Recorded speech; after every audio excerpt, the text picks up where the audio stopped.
త్యాగం చేశారు.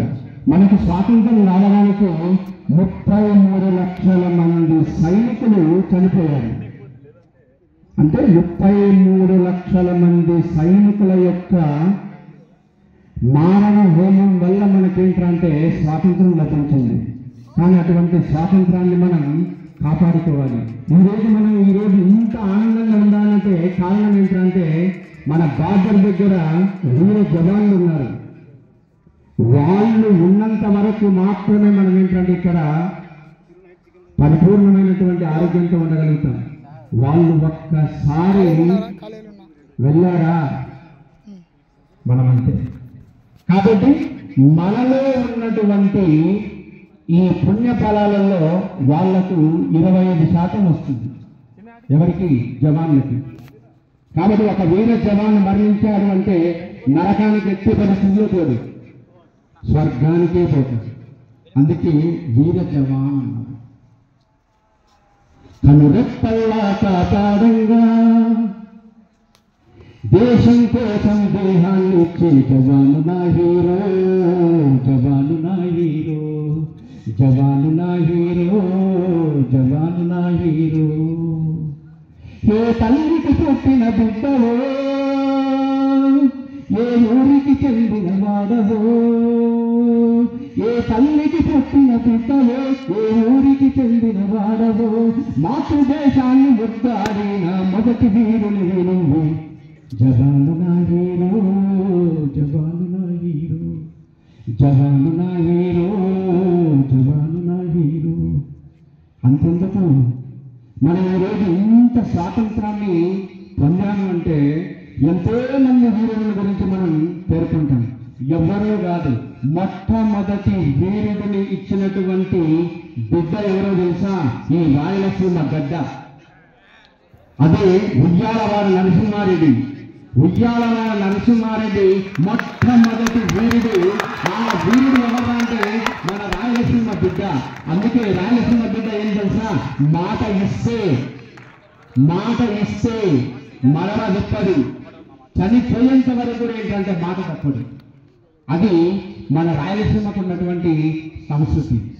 మన రాయలసీమ ఏ విధంగా ఉంటే ఎప్పుడైతే ఉయ్యాలవాడ నరసింహారెడ్డి తన వీరత్వాన్ని ప్రసాదించాడో వెంటనే 1893వ సంవత్సరంలో మన కోనసీమకు చెందినటువంటి అల్లూరి సీతారామరాజు బయటకు వచ్చాడు. కాబట్టి ఆ అల్లూరి సీతారామరాజు ఏంటంటే మన భారతదేశానికి ప్రథమ వీరుడిగా బ్రిటిష్ వాళ్లకు ముచ్చమటలు పట్టించాడు. మళ్ళీ అతిథ పట్టేయలేదు. పీడిత జన సామాన్యము తాడితమగు ఆమన్యము ఉద్ధరింపగా సతతము పూనిన మనగాడురా. పీడిత జన సామాన్యము తాడితమగు ఆమన్యము ఉద్ధరింపగా సతతము పూనిన మనగాడురా. అతడు రామరాజురా, ఆంధ్రకీర్తి చేసురా. అతని గాడ మరువరాజు ఆంధ్రుడే రోజురా. తెల్లవారి భరతనాల తల్లర పరమాతృదేశ దీన స్థితిని గాంచి దివ్య దీక్షతోని సాగిరా. తెల్లవారి భరతనాల తల్లర పరమాతృదేశ దీన స్థితిని గాంచి దివ్య దీక్షతోని సాగిరా. అతడు రామరాజురా, ఆంధ్రకీర్తి తేజురా. అతని గాథ మరవరాజు ఆంధ్రుడు ఏ రోజురా. అభిమానమే ధనమని, ఆదర్శమే ఘనమని, జాతికి ఔన్నత్యమైన నీతి నేర్పినాడురా. అభిమానమే ధనమని, ఆదర్శమే ఘనమని, జాతికి ఔన్నత్యమైన నీతి నేర్పినాడురా. అతడు ధృవతారరా, అతడు ధృవతారరా, విశ్వవాద వీరుడా. తెలుగు వెలుగు పొదిగి ఉన్న మనకి రీతదారిరా, తెలుగు వెలుగు పొదిగి ఉన్న మనకి రీతదారిరా. అతడు రామరాజురా, ఆంధ్రకీర్తి చేసురా. అతని గాథ మరువరాజు ఈ రాయలసీమ ఏ రోజురా.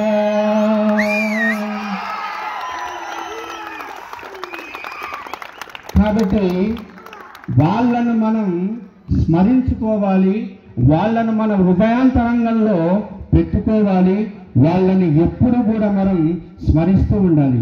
ఎందుకంటే ఆ మహావీరుల యొక్క త్యాగ ఫలాన్ని ఈరోజు మనం స్మరించుకున్నాము అంటే వాళ్ళు పితృదేవతలుగా ఉంటారు కాబట్టి వాళ్ళ యొక్క ఆశీస్సులు మనకు తప్పనిసరిగా వస్తాయి.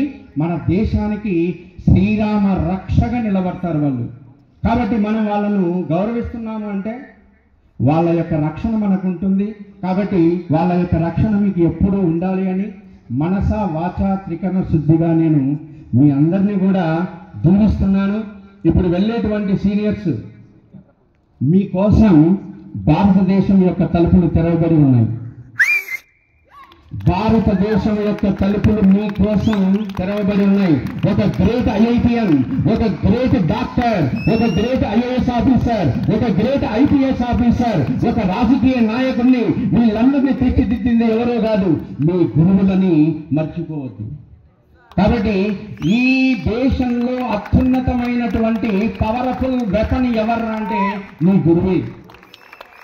కాబట్టి నీ గురువు పవర్ఫుల్ వెపన్ గా ఉన్నాడు. కాబట్టి మీరందరూ కూడా ఏంటంటే ఒక మంచి భారత పౌరునిగా ఆ చేతి హిమాచలం మీకోసం ఏంటంటే భరతమాత యొక్క ద్వారాలు తెరవబడి ఉన్నాయి. కాబట్టి ఈ సీనియర్స్ వెళ్ళబోయేటువంటి సీనియర్స్ కు మంచి ఉజ్వల భవిష్యత్తు ఉండాలి అని, మంచి ర్యాంకులు తీసుకొని రావాలి అని, మంచి ర్యాంకులు తీసుకొని వచ్చి మీ యొక్క సంస్థకి మీరు ఒక చీఫ్ గెస్ట్ గా రావాలి.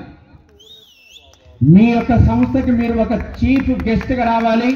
మీ తండ్రి భుజం మీద వేరే వాళ్ళు వచ్చేసి శబాస్రా మంచి బిడ్డను కన్నావు నువ్వు అని ప్రతి ఒక్కరు మీ తల్లిదండ్రులను గౌరవించాలి.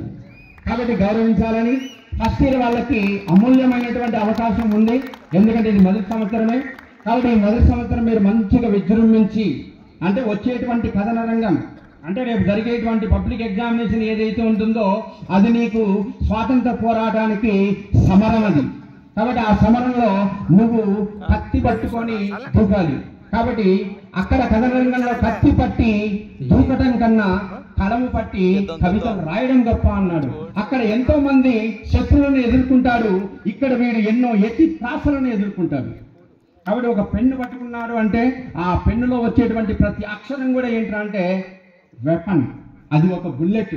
అది ఎలా వస్తుంది? నువ్వు చేసేటువంటి హార్డ్ వర్క్ బట్టి వస్తుంది. కాబట్టి hard work is bullet, shoot it at target. Hard work is bullet, shoot it at target. కాబట్టి మీలో ఉన్నటువంటి ప్రతి ఒక్కరు కూడా ఏంటంటే ఒక బుల్లెటే. బుల్లెట్ దిగిందా లేదా ఇప్పుడు తెలిసేది. Okay right. ఓకే మీ అందరూ కూడా మంచి జరగాలని మనస వాచ కర్మణ త్రికరణ శుద్ధితో ఆ దేవదేవుణ్ణి ప్రార్థిస్తూ ఈ అవకాశాన్ని ఇచ్చినటువంటి ప్రిన్సిపల్ గారికి మరియు నా మిత్ర బృందానికి అందరికీ కూడా ఏంటంటే ఒక్కసారిగా నేను కృతజ్ఞతలు తెలుపుకుంటూ విరమిస్తున్నాను. బోలో భారత్ మాతా కీ, బోలో భారత్ మాతా కీ.